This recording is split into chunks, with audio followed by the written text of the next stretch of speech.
Israel, America కలిసి ఇరాన్ను ఏ విధంగా ముప్పు తిప్పలు పెడుతున్నాయో, ఏ విధంగా ఇరాన్ను పూర్తిగా కబళించే ప్రయత్నాలు జరుగుతున్నాయో, ఏ విధంగా ఇరాన్ను చిన్నాభిన్నం చేస్తున్నాయో మనం చూస్తున్నాం. అయితే ఈ సందర్భంగా బీఆర్ఎస్ పార్టీ అధ్యక్షుడు, మాజీ ముఖ్యమంత్రి కేసీఆర్ ఒకవేళ నరేంద్ర మోడీ స్థానంలో ప్రధానమంత్రి అయ్యి ఉంటే ఈ పరిస్థితుల్లో ఏం జరిగేది అనే దానికి సంబంధించి ఆర్టిఫిషియల్ ఇంటెలిజెన్స్ చాలా వివరంగా మనకు విషయాలు తెలియజేసింది.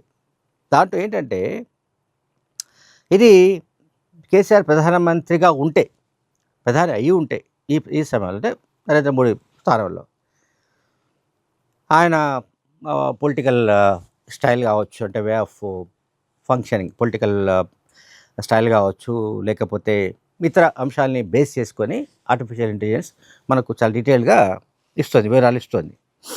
ఒకటి, అసలు యుద్ధమే జరిగేది కాదు అనేది ప్రధానంగా ఆర్టిఫిషియల్ ఇంటెలిజెన్స్ చెప్తోంది.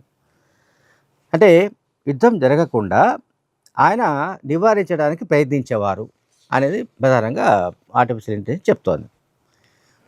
అంటే ఆర్టిఫిషియల్ ఇంటెలిజెన్స్ ఏంటంటే, ఆయన అంటే కేసీఆర్ రాజకీయ చాతుర్యం కావచ్చు, అనుభవం కావచ్చు, అలాగే దౌత్యపరమైన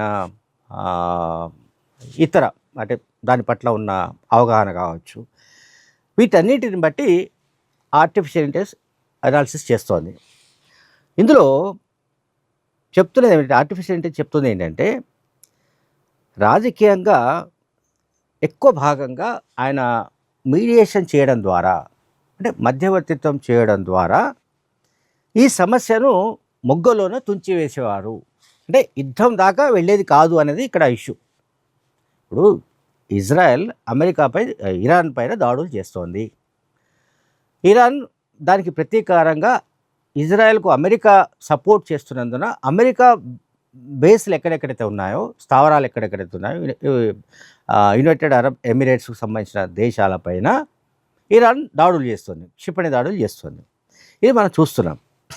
అయితే ఒకవేళ కేసీఆర్ ప్రధానమంత్రి అయి ఉంటే, ఒకటి యుద్ధం జరిగేది కాదు, ఆయన భారత్ తరపున మధ్యవర్తిత్వం నెరపి ఈ యుద్ధాన్ని ముందుగానే నివారించేవారు.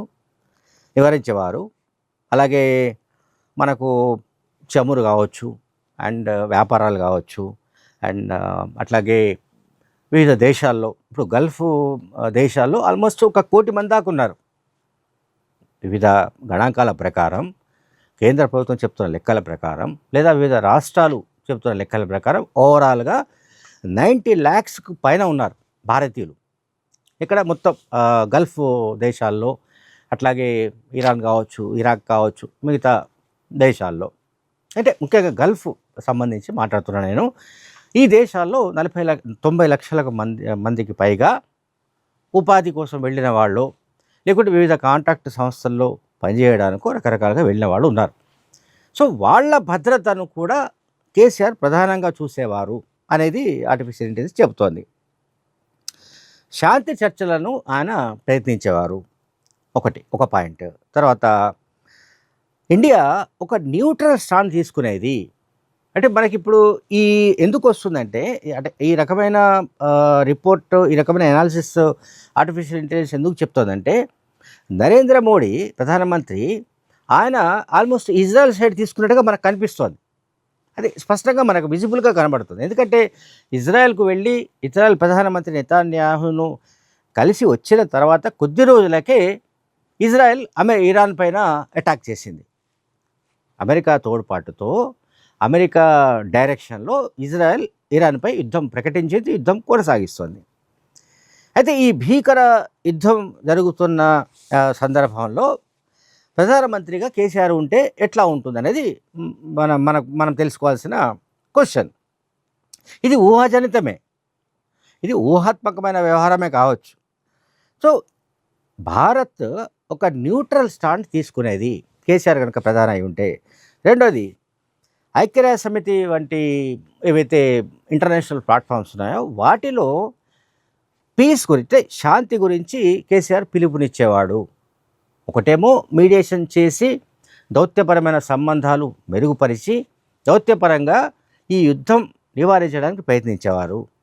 లేదా ఐక్యరాజ్య సమితి వంటి వేదికల్లో ఇటువంటి యుద్ధాలు సరైనవి కావు, యుద్ధాల వల్ల ప్రజలు తీవ్రంగా నష్టపోతారని ఆయన వాదించి మొత్తం మీద అయితే నెగ్గేవారు అనేది ఒక విశ్లేషణ. తర్వాత చమురు భద్రత. ఎందుకంటే మనకు మిడిల్ ఈస్ట్ ఇరాన్తో సహా మిడిల్ ఈస్ట్ నుంచే మనకు భారతదేశానికి పెద్ద ఎత్తున చమురు మనం దిగుమతి చేసుకుంటున్నాం, మనందరికీ తెలుసు అది. అంటే చమురుకు సంబంధించిన ఈ మన సరఫరాదారులు ఎవరున్నారంటే Iran plus middle east countries.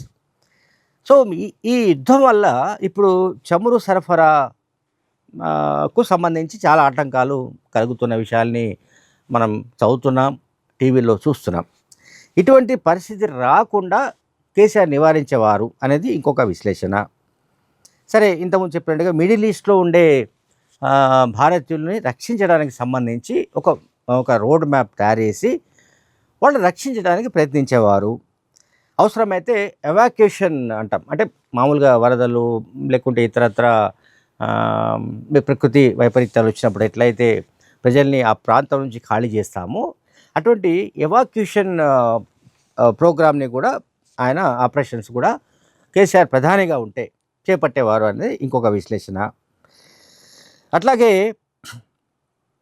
KCR కనుక ప్రధానమంత్రి అయి ఉంటే భారత్ నేరుగా ఈ యుద్ధంలో చేరే అవకాశం కానీ, లేదా ఏదో ఒక వైపు అంటే ఏదో ఒక సైడ్ మొగ్గు చూపే అవకాశం కానీ, నేను ఇంతకు చెప్పినట్టుగా నరేంద్ర మోడీ ఇజ్రాయెల్ వైపు మొగ్గు చూపుతున్న సంగతి మనకు తెలుసు. ఎందుకంటే ఇరాన్కు మద్దతుగా ఈ దేశంలో ఎక్కడ ఎవరు ర్యాలీలు జరిపినా వాళ్ళపైన కఠిన చర్యలు తీసుకోవాల్సిందిగా కేంద్ర హోంమంత్రిత్వ శాఖ ఇదివరకే ఆదేశాలు కూడా జారీ చేసింది. సో దాన్ని బట్టి మనం అర్థం చేసుకోవాల్సి ఏంటంటే ఇరాన్కు మద్దతుగా ఈ దేశంలో ఎవరు ఉండడానికి వీల్లేదు, అంటే ఇజ్రాయెల్ని ఎవరు వ్యతిరేకించడానికి వీల్లేదన్నది దాని సారాంశం. అట్లాగే ఇరాన్ సుప్రీం కమాండర్ ఖమేనీ హత్య తర్వాత దాన్ని ఖండించే విషయంలో కాంగ్రెస్ కానీ మిగతా పార్టీలు కానీ ఎంత మొత్తుకున్నా కూడా ప్రధానమంత్రి స్పందించిన దాఖలాలు లేవు. ఓకే, ఇదొక అంశం. తర్వాత ఇరాన్తో సంబంధాలకు సంబంధించి మొదటి నుంచి కూడా ఇండియాకు ఇరాన్కు మధ్య ఈ చమురు సరఫరాకు సంబంధించిన సంబంధాలు చాలా కాలంగా ఉన్నాయి, చాలా ఏళ్లుగా దశాబ్దాలుగా ఉన్నాయి. కనుక ఇరాన్తో ఈ చమురు వ్యాపారం ఎక్కడ కూడా దెబ్బతినకుండా ప్రధానిగా కేసీఆర్ ఉంటే అటువంటి చర్యలు తీసుకునేవారు అనేది కూడా ఒకటి మనకి ఇక్కడ కనిపిస్తోంది. అట్లాగే కేసీఆర్ ప్రధానిగా ఉంటే విదేశాంగ విధానంలో కూడా కొన్ని మార్పులు తీసుకొచ్చేవారు. అవి ఏంటంటే అన్ని పెద్ద దేశాలతో బ్యాలెన్స్డ్ సంబంధాలు కొనసాగించేవారు. అలాగే భారతదేశ ఆర్థిక ప్రయోజనాలకు ఎక్కువగా ప్రాధాన్యం ఇచ్చేవారు. భారత్ను వీలైనంత వరకు ఒక డిప్లొమాటిక్ ఫోర్స్గా, అంటే మధ్యవర్తిత్వం అండ్ దాన్ని మధ్యవర్తిత్వం నిలిపే ఒక ఫోర్స్గా, శక్తిగా ఈ దేశాన్ని ఆయన ప్రదర్శించేవాడు అనేది ఒక విషయం. అంటే ఇది మనందరికీ నిజంగా ఆసక్తి కలిగించే అంశాలు ఇవన్నీ. ఇదంతా ఊహాజనితమే కావచ్చు, కానీ ఒకవేళ కేసీఆర్ కనుక ఉండి ఉంటే, అంటే ఇదంతా ఆర్టిఫిషియల్ ఇంటెలిజెన్స్ ఎట్లా విశ్లేషిస్తుందంటే ఇదివరకే కేసీఆర్కు సంబంధించిన స్టైల్ ఆఫ్ అంటే పొలిటికల్ లీడర్గా ఆయన పనిచేసిన పద్ధతి, ఆయన వ్యవహార శైలి, అట్లాగే భారతదేశం పట్ల ఆయనకున్న అవగాహన అండ్ ప్రాంతీయ నాయకత్వం, ఈ ఇతర అన్ని అంశాలను జోడించి ఆర్టిఫిషియల్ ఇంటెలిజెన్స్ మనకి ఇటువంటి సమాచారాన్ని అందిస్తోంది. Thank you very much.